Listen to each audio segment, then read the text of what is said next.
Hi, my name is John Maxwell. Today we're going to talk about problem-solving principles.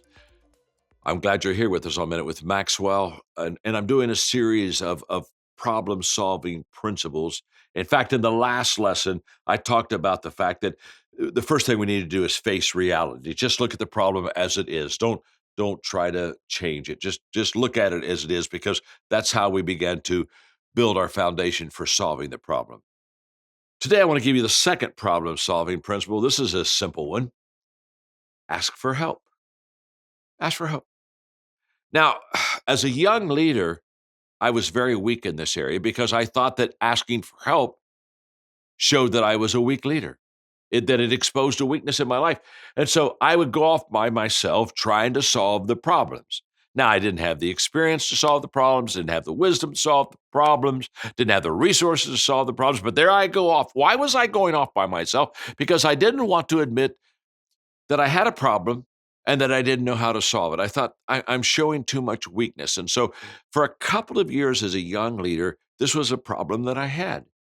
One day I began to understand that no matter how good I wasn't as good as a bunch of other people coming around me, that none of us are as smart as all of us.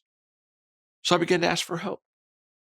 One of the things I discovered was that people really like to help you solve problems, especially when it's not their problem. It's kind of like, yeah, let me jump in on this. It's kind of like I got a bunch of them myself that I'm kind of tired of wearing around. So let me go over into your territory and kind of help you with yours. And if they're not emotionally involved in the problem, they see it much clearer than people that are emotionally involved. So here I'm in the middle of it. I'm emotionally involved. I'm coloring it with all the things I'm thinking, feeling around it. And so therefore, I just need fresh eyes. I need unemotional eyes.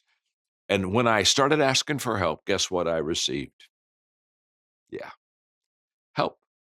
People began to get around me. And all of a sudden, I realized that I didn't diminish myself in their eyes by asking for help.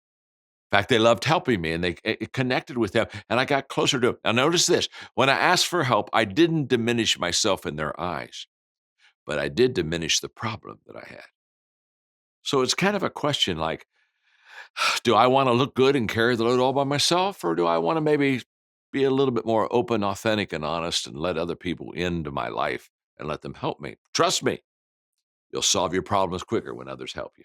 Thanks for joining me today on Minute with Maxwell.